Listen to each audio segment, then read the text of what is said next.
আসসালামু আলাইকুম বন্ধুরা, সবাই কেমন আছেন? আশা করি সবাই ভালো আছেন। আজকে আপনাদের সাথে আমি শেয়ার করব সরিষা বাটা দিয়ে জালি ভাজি।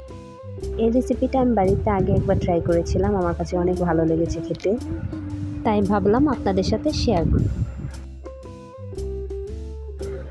তো কথা না বাড়িয়ে চলুন ভিডিওতে যাওয়া যাক।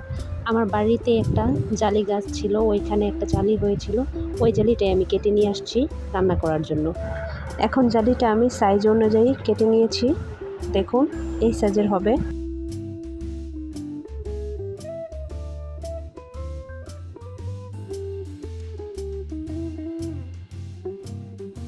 কাঁটা চামচের সাহায্য নিয়ে এটাকে এরকম থেতলে নিতে হবে।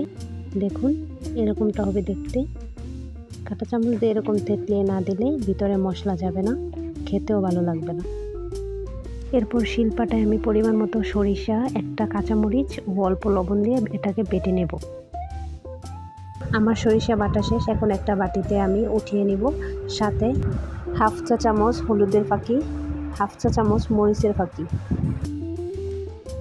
হাফ চা চামচ রসুনের বাটা, হাফ চা চামচ ধনিয়ার বাটা, স্বাদ মতো লবণ দিয়ে ভালোভাবে মাখিয়ে নেব। এই কাজটা আপনারা হাত দিয়ে করতে পারেন, হাত দিয়ে না করলে ভালোভাবে মেশানো হবে না। তারপর কেটে রাখা জালির মধ্যে আমি ভালোভাবে মশলাটুকু মাখিয়ে নেব। চুলায় একটা প্যান বসালাম, প্যানটা গরম হয়ে আসলে দিয়ে দিব পরিমাণ মতো সরিষার তেল। আপনারা চাইলে সয়াবিন তেলও ইউজ করতে পারেন। তেলটা ভালোভাবে গরম করতে হবে।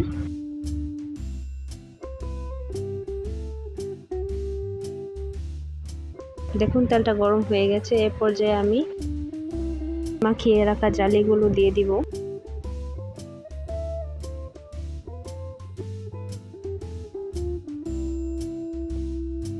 তারপর ঢাকনা দিয়ে ঢেকে দেব। মিডিয়াম লো আছে 5 থেকে 6 মিনিটের মতো। 5 থেকে 6 মিনিট পরে এসে আমরা এক পাশ উল্টিয়ে দিব। দেখুন এক পাশ হয়ে গেছে। এখন ঢাকনা দিয়ে আবার ঢেকে দিতে হবে। মিডিয়াম লো আছে রেখে 3 থেকে 4 মিনিট পর ফিরে এলাম। দেখুন কি সুন্দর হয়ে গেছে আমাদের এই জালি ভাজিটা, দেখতে কতটা লোভনীয় হয়েছে। ভিডিওটি যদি ভালো লেগে থাকে তাহলে বাসায় একবার ট্রাই করে দেখবেন, আশা করি আপনাদের ভালো লাগবে। ধন্যবাদ।